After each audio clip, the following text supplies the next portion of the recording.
Welcome back to the channel guys. आज हम लोग बात करेंगे तुर्की प्लानिंग कर रहे हैं अपना जो एयर मिसाइल डिफेंस सिस्टम है S-400 उसको बेचने के लिए।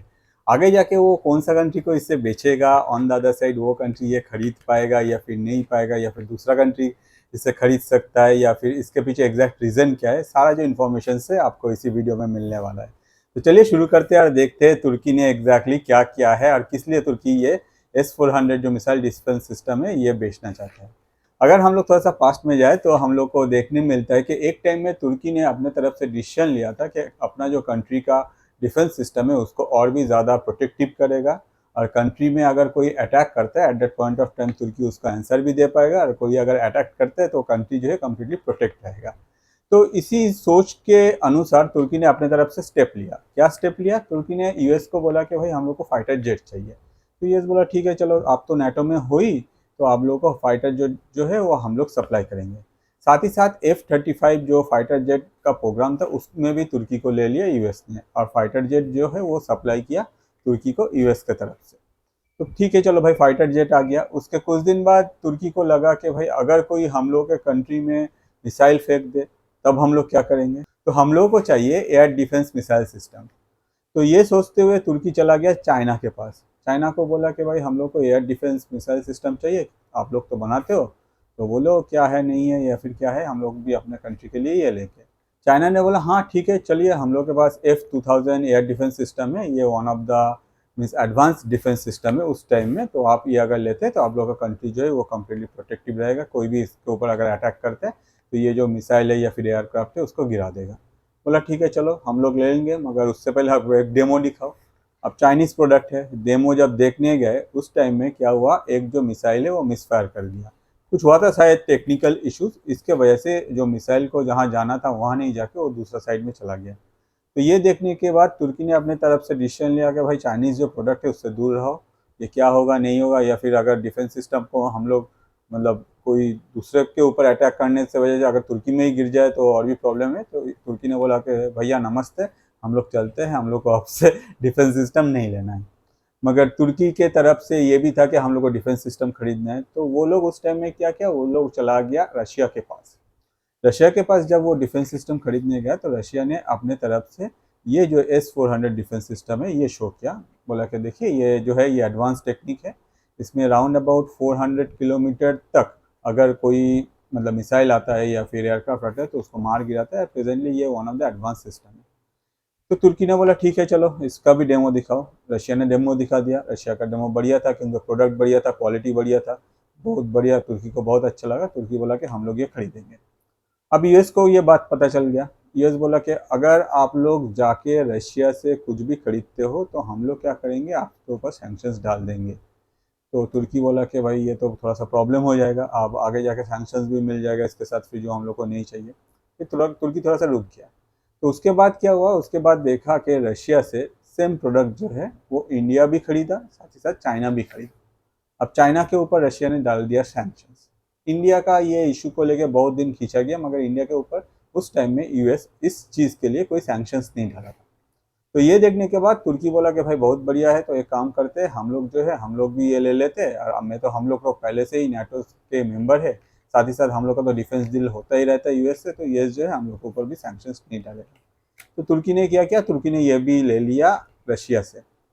लेने के बाद यूएस को जैसे पता चला, यूएस बोला आप लोग तो हम लोग के साथ डिफेंस डील करते हो, आप लोग क्यों चले गए रशिया के पास, चलो आपके ऊपर कासा जो एक्ट है उस एक्ट के अनुसार आपके ऊपर भी सैंक्शंस डालते हैं जैसे चाइना के ऊपर डाला। अब रशिया से कौन कौन लिया था तीन कंट्री, एक है तुर्की, एक है चाइना और तीसरा है इंडिया। दोनों के ऊपर सैंक्शंस डाल दिया, बच गया कौन, इंडिया। तो इंडिया बोला कि भाई हम लोग का ज़रूरत है इसलिए हम लोग लिए थे, तो उस टाइम में बहुत बात खींचा मगर इंडिया के ऊपर कोई सैंक्शंस अल्टीमेट नहीं डाला। अब तुर्की से हो गया यूएस गुस्सा। यूएस बोला कि हम लोग का जो F-35 जो मतलब जेट का प्रोग्राम था उससे हम लोग आप उसमें हम लोग आपको नहीं लेंगे। चलो तुर्की को भगा दिया वहाँ से कि फाइटर जेट जो है हम लोग जो हम एडवांस फाइटर जेट आने वाला था उसमें तुर्की भी हो सकता था कि वो फाइटर जेट तुर्की को यूएस देता, मगर वो देना बंद कर दिया।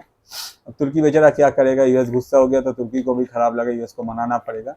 तुर्की ने क्या किया, अपना जो S-400 है डिफेंस सिस्टम, इसको एकदम अनपैक्ड, मतलब इसको कुछ टच भी नहीं किया, कोई यूज़ भी नहीं हुआ, कुछ भी नहीं हुआ, इसको अनपैक्ड रख दिया अपना वेयर हाउस में। और यूएस को बोला देखिए हम लोग खरीदे हैं, इसकी वजह से आप लोग सैंक्शन डाल दिए, समझ में आ गया, मगर हम लोग इसको छू भी नहीं रहे, ये यहीं रहा है, यहीं रख दिया। अब यूएस ने बोला कि भाई ठीक है चलो हम लोग देखते हैं, तो यूएस ने सैंक्शंस नहीं हटाया, मगर वो जो डिफेंस सिस्टम है वो तुर्की के पास वैसे ही सेम अनयूज्ड होके पड़ा है, एक बार भी यूज नहीं हुआ, अनपैक्ड है पूरा। अब तुर्की ने बोला कि भाई हम लोग को तो डिफेंस सिस्टम चाहिए, अगर ये यूज़ करेंगे तो आगे जाके यूएस गुस्सा हो जाएगा, दूसरा कंट्री से लेंगे, एक तो इसमें पैसा लग गया, अब फिर से पैसा भी चाहिए। On the other side defence system नहीं होगा तो कंट्री जो है वो थोड़ा सा मतलब प्रोटेक्शन जो है कंट्री का वो थोड़ा सा कम लग रहा है, सिक्योरिटी सिस्टम भी एनहांस करना चाहिए। तो उसने क्या किया, उसने अपने तरफ से रिसर्च करना स्टार्ट कर दिया, और तुर्की ने प्लान किया कि वो लोग आगे जाके अपने एंड में ही डिफेंस सिस्टम मैन्युफैक्चर करेगा, एक कंप्लीट डिफेंस सिस्टम जिसमें S-400 का कोई जगह नहीं है।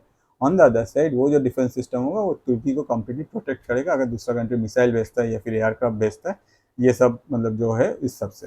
ये तो बहुत अच्छा बात है। अब जो ऑलरेडी तुर्की ने खरीद रखा था S-400 को, उसको तुर्की क्या करेगा? तो तुर्की का एक मिनिस्टर आगे आकर बोल दिया कि हम लोग शायद अपना जो S-400 है वो हम लोग बेच देंगे। S-400 जो है वो इंडिया ने पहले ही रशिया से खरीदा था। 2018 में 5 S-400 यूनिट्स का एक डील हुआ था रशिया के साथ, जिसको लेकर यूएस काफ़ी खफा था, बहुत कुछ हुआ, मगर कोई सैंक्शंस नहीं है उस टाइम में। तो इसके बाद क्या हुआ, इसके बाद अभी जब तुर्की ने बोला कि हम लोग ये बेच देंगे, तो हो सकता है कि तुर्की इसको डिस्काउंट रेट में दे, क्योंकि अगर तुर्की जो पैसा से इसमें खरीद मतलब जो पैसा से वो ये रशिया को पे करके खरीदा है वो पैसा तो उसको मिलने वाला नहीं है, क्योंकि अगर कोई वही सेम अमाउंट देता तो रशिया से ले लेगा, रशिया बोलेगा कि भाई हम लोग को डायरेक्ट दो। उल्टा जो है ये जैसे हम लोग का कार का होता है, भाई एक दिन भी पुराना हो जाए तो हम लोग बोलते हैं सेकेंड हैंड, यूज हो अनयूज हो, मगर हम लोग उसको बोलेंगे सेकेंड हैंड। वैसे ही S-400 जो है ये तो अभी सेकेंड हैंड प्रोडक्ट हो गया, तो सेकेंड हैंड प्रोडक्ट का जो है प्राइस थोड़ा सा कम हो जाता है।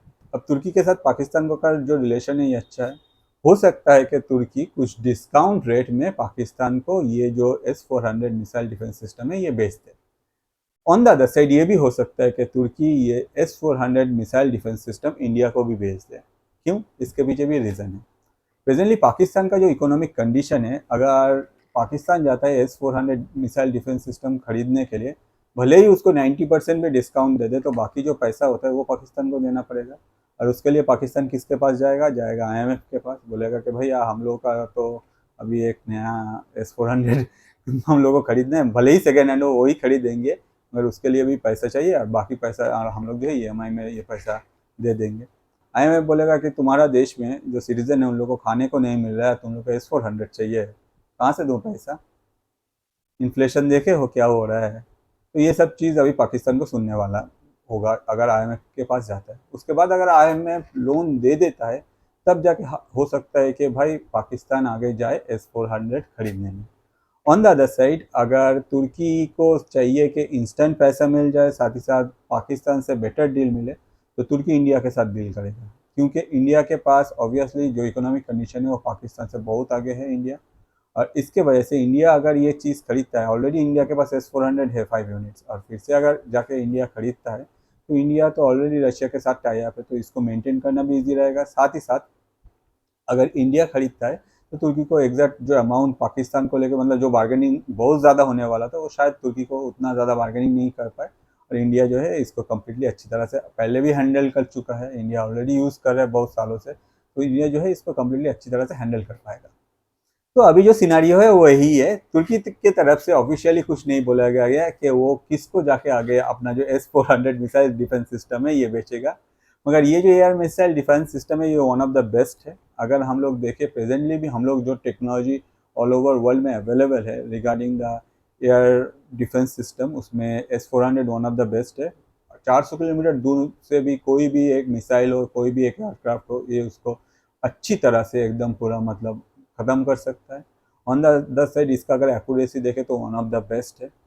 ऑन द अदर साइड इतना साल से रशिया भी यूज़ कर रहा है, हम लोग भी यूज़ कर रहे हैं, और हो सकता है कि आगे जाके इंडिया के पास एक और आ जाए, तो ये आता है इंडिया के पास या फिर ये कोई और कंट्री के पास जाता है, हो सकता है कि तुर्की किसी और को बेच दे, अगर वो पैसा दे तो वो आगे क्या होगा कम्प्लीटली आपको अपडेट कर देंगे। इस रिलेटेड अगर नेक्स्ट कोई इन्फॉर्मेशन आता है तो आपको ज़रूर अपडेट कर देंगे, और इस वीडियो को लेकर अगर आपका कुछ भी क्वेश्चन है तो मैं रिक्वेस्ट करूँगा कमेंट कीजिए, क्योंकि कमेंट करने से हम मुझे पता चलता है कि आपका क्या सोच है।